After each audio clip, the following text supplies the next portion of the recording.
je vais maintenant revenir sur un certain nombre de points que les autres panélistes ont eu à aborder, notamment le rapport CN, la contribution de l'agriculture au carbone pour l'agriculture. MV aussi qui a partagé ses expériences. Merci à toi MV, à Frédéric, aussi à Quentin. Voilà. Donc, mon conseil que j'ai à l'endroit des potentiels producteurs de champignons, c'est de persévérer. C'est vrai, au début, il faut accepter la dépendance, c'est-à-dire que euh, de, de toute la matière première, du substrat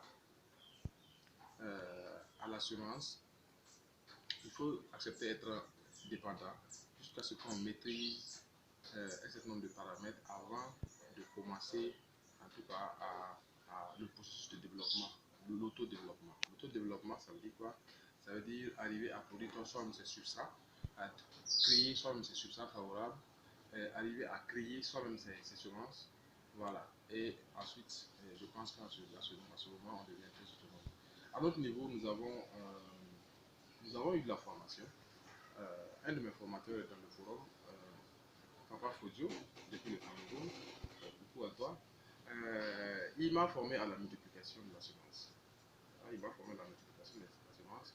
Mais après, bon, c'est normal, on a cherché à nous développer, à nous perfectionner. Voilà, on a eu à suivre aussi d'autres formations. Donc, il nous donne vraiment une indépendance totale du point de vue semence. Et cette semence est mise à la disposition, mais prioritairement mise à la disposition aux producteurs de champignons. Parce que l'objectif est d'arriver à vulgariser la chose, à l'intégrer dans les habitudes alimentaires. Donc la priorité par rapport aux semences, c'est aussi particulièrement les producteurs locaux. Même à l'étranger, il n'y a pas de souci. L'essentiel que ce soit les producteurs. Pour ceux qui veulent faire de l'expérience, il n'y a pas de souci. Voilà. Mais ils ne sont pas prioritaires parce que nous ne produisons pas en grande quantité, nous produisons à la demande. Et tenez-vous bien, comme nous travaillons à développer un label, hein, donc on ne s'amuse pas avec la question de la qualité de la semence.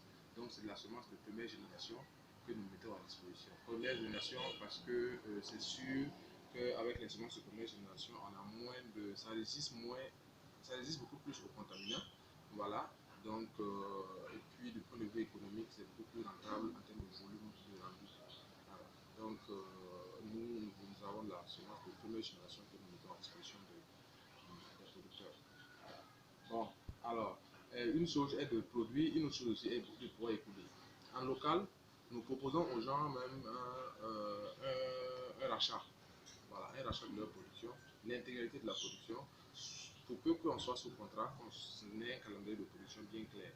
Voilà, parce que nous avons, comme je l'ai mentionné sur la précédente vidéo, nous avons des clients qui attendent, qui demandent, parce que aussi, ils ont des clients, les restaurateurs ont des clients qui commencent à s'habituer aussi aux champignons, donc ça rentre en droite ligne avec nos objectifs, donc il va de sorte que on puisse quand même assurer cette disponibilité-là longtemps. Voilà. Donc, on peut signer le contrat pour les producteurs qui veulent bien, qu'on les aide à écouler.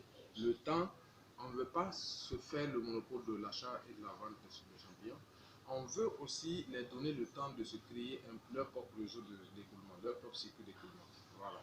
Donc, l'autonomisation passe par là aussi. Voilà. Donc, on ne peut pas produire, avoir les fruits, les champignons, maîtriser les substrats, avoir les laboratoires pour les semences et ne pas avoir de cycle pour l'écoulement. Donc, cette dépendance-là aussi, quelque part, c'est comme quelqu'un va le mentionner exclusivement après moi au niveau de l'économie des champignons. Bon, c'est vraiment pas, c'est pas ça, c'est pas ça, c'est pas ça. Donc l'objectif, c'est, comme je l'ai dit là, qu'on arrive à évoluer étape par étape. Il y a bien sûr des vidéos sur YouTube, il y a des documents écrits sur Internet, mais bon, ces documents sans pratique aussi, c'est des faits. Non. À l'issue de cette conférence, j'invite tous les frères de partout qui sont intéressés par la production de champignons à ne pas hésiter à se faire former. On peut se dire c'est très facile, oui, c'est très facile, mais l'ambition, c'est d'arriver à un niveau économique, un niveau vraiment viable, hein, du point de vue de l'économie rurale. Voilà, il faut que ça soit vraiment économiquement rentable. Donc, économiquement rentable, il y a un investissement de base. Un investissement de base. Imaginez qu'on soit obligé de s'équiper pour le laboratoire, on soit obligé de s'équiper pour la production, c'est-à-dire le traitement des substrats, on soit obligé d'aller à la maison de culture, de fructification. Bon, alors, c'est un peu lourd pour certaines personnes. Voilà. Donc, il est intéressant qu'on arrive à se positionner sur le segment, sur un segment, qu'on cherche à se renforcer les capacités, comme la formation, comme les entraides, et maintenant qu'on arrive à soi-même se développer.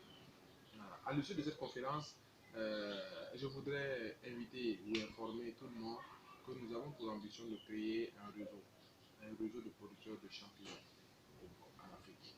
Alors, un réseau de producteurs de champignons en Afrique, des producteurs confirmés avec qui nous allons nous partager des techniques, nous partager des savoirs, afin que l'Afrique sorte